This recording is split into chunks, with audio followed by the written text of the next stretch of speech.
This video will be an RFI RFC concerning the subject of firearms and specifically shot shells.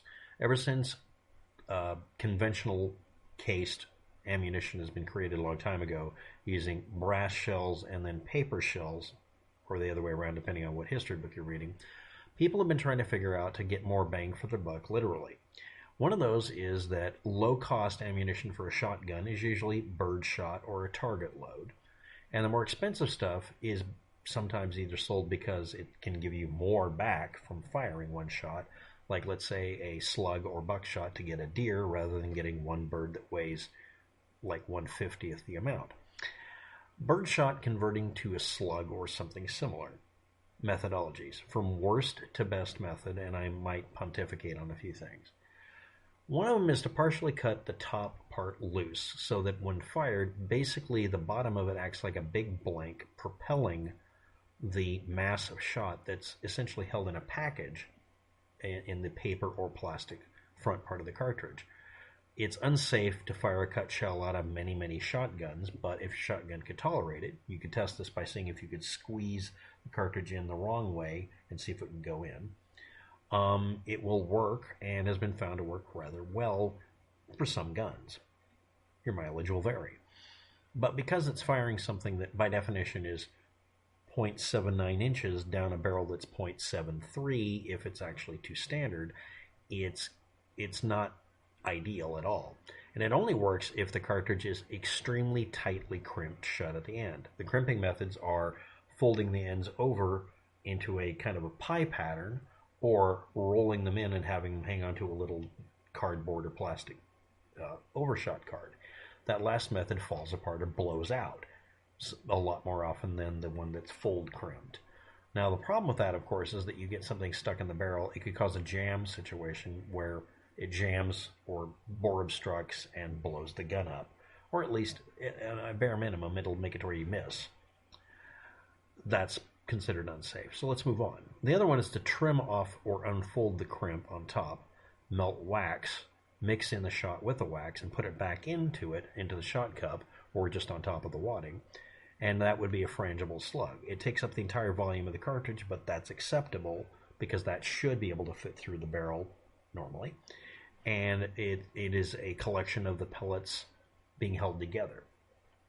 Now the other one is to open the crimp up, or trim it off, both, either one, and melt the shot itself, so you have molten lead, and pour it into a mold to make either buckshot, which would work on deer, or a slug. The slug is actually easier to make. Making buckshot, unless you have a proper mold, involves pouring it into a metal tube shape, basically a hole drilled in a hunk of wood or whatever, driving it out and then clipping it off, and then maybe rolling it into round balls, and a lot more fiddly.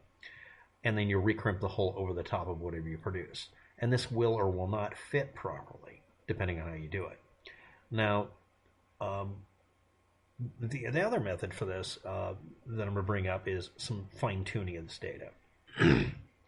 First of all, one of the things people think of eventually, if they have one of these firearms, is CO2 cartridges or a nitrous oxide cartridge. I want to point out that there's a lot of variation in them. They're sold by how much material they store in mass, like in 12 grams or whatever.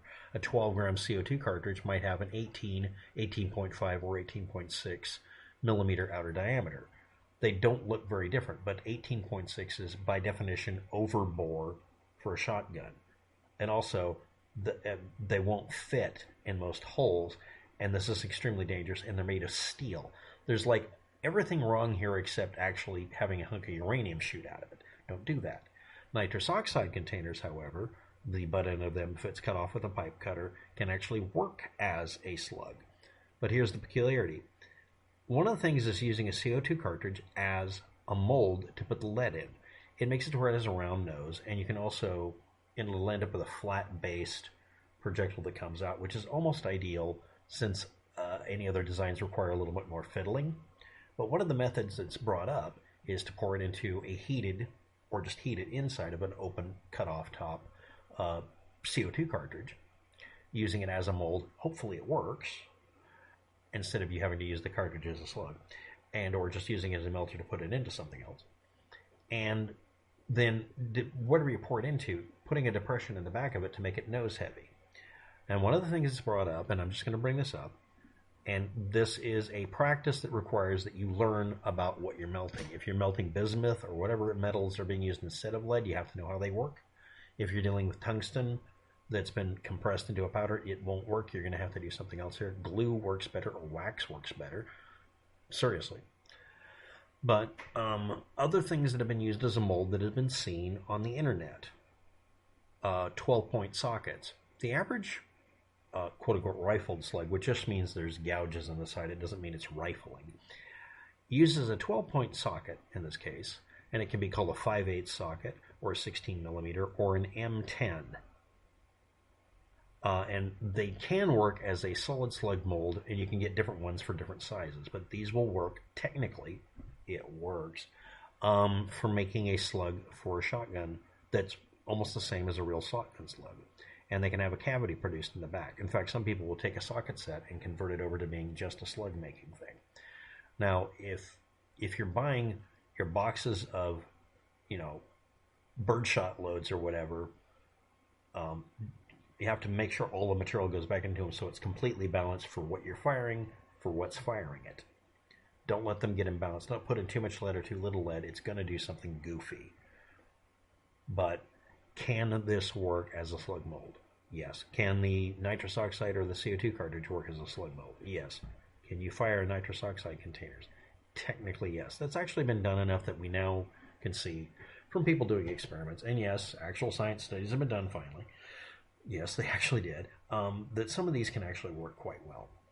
But it's $20 to buy a real mold to make a real slug, and you can melt the same lead down, and it'll actually fly exactly the way it's supposed to, and there's literally no question of whether it'll work. I mean, I'm cheap too, but... So, what's the cheap, expedient method that's actually considered completely safe, even if you got the wrong type of bore diameter? It is using wax, specifically crayon wax. That's the one that I found that's the safest, the least amount of effort. You don't have to get any hot lead. You don't have to worry about fumes. You don't have to worry about, has it got bismuth in it? Is there some other metals in here? Is there some coating on it that'll gas me out and make me sick? Yeah, just mixing melted wax. Just candle wax will work, but the best happens to be crayons. It's got a better mixture. But if anybody knows of any other methods besides a binder, like wax, or melting the things, or chopping the end where it'll come loose, which is not safe.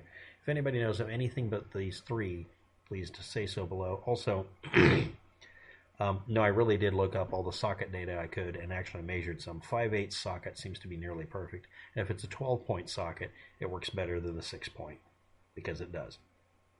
And the way of making a cavity in the back of the slug has always been all over the place, but the most common one is to just push in something in the back end, like a bolt, or the head of a bolt has been done, and press it into where it pushes the lead up to and almost to the edge of the socket to where it creates a nice skirt at the bottom.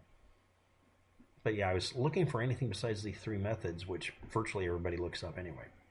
So if you have any information, this is a request for information, request for comment, RFI, RFC, concerning birdshot to shotgun slug conversion methodology besides wax, melting it, or cut shells. Thanks for watching. Have a good day. Good.